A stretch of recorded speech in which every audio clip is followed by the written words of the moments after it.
Hi everyone, I'm from Kerala, India.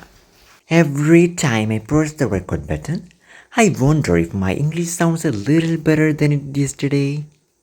I'm still learning, I'm still making mistakes, and I'm still figuring out what works best for me. This is day 3 of my American accent journey. Today, I want to share 5 simple things I'm doing to improve my English. I'm not an English teacher and I don't have a perfect accent. I'm just an English learner who is trying to get better every day. So, if you are learning English too, maybe some of these ideas can help you. The first one is simple. Listen every day. I try to listen to English whenever I have some free time. It could be a podcast, a YouTube video, a movie, or even a short conversation. But I don't just listen to the words. I pay attention to how people actually speak. Their pronunciation, their rhythm, the way they connect words. For example, instead of saying every word separately, how are you doing? In natural American English, it can sound more like, how are you doing? Small changes like this can make spoken English sound much more natural. The second thing I do is repeat what I hear. Listening is important, but listening alone isn't enough.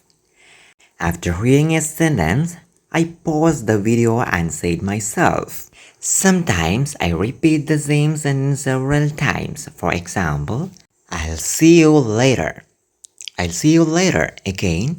I'll see you later. The goal isn't to copy someone's voice perfectly. I'm trying to understand the rhythm and movement of the sentence. This technique is often called shadowing, and it's one of my favorite ways to practice speaking.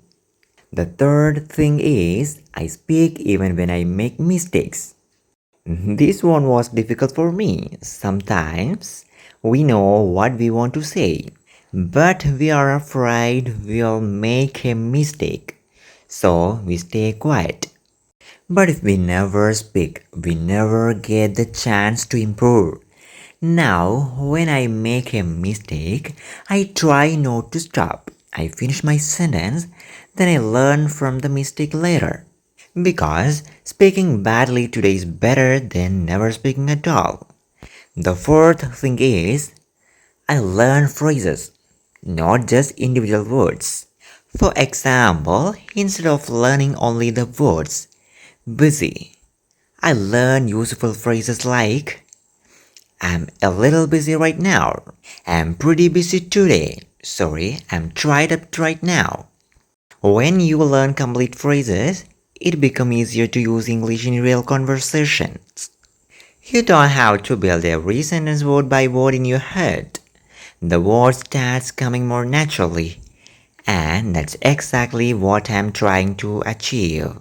The fifth thing is, I record myself. This is probably the most uncomfortable one. Listening to your own voice can feel strange at first. I sometimes listen to my recording and think, why did I pronounce that word like that? But that's actually useful. When I listen to myself, I can notice things I don't notice while speaking. Maybe I speak too fast. Maybe I don't pronounce a word clearly. Maybe my accent changes when I am very nervous.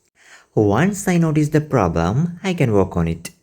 That's why I keep recording myself. Every video is basically another practicing session. So, these are the 5 things I'm doing to improve my English. Listen every day.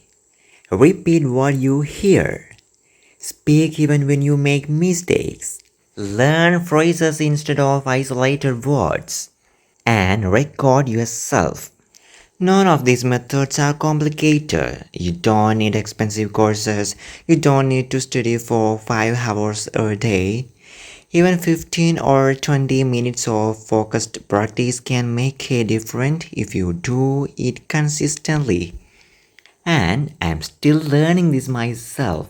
Some days I sound confident, other days not so much. But that's okay. I'm not trying to become perfect overnight. I'm simply trying to sound a little more natural, speak a little more confidently, and become a little better than I was yesterday. So, if you're learning English too, don't wait until your English is perfect before you start speaking. Start now, make mistakes, learn from them, and keep going because confidence doesn't come before practice. Confidence comes from practice. Thank you for listening and thank you for being part of my American accent journey. I'll see you in day 4.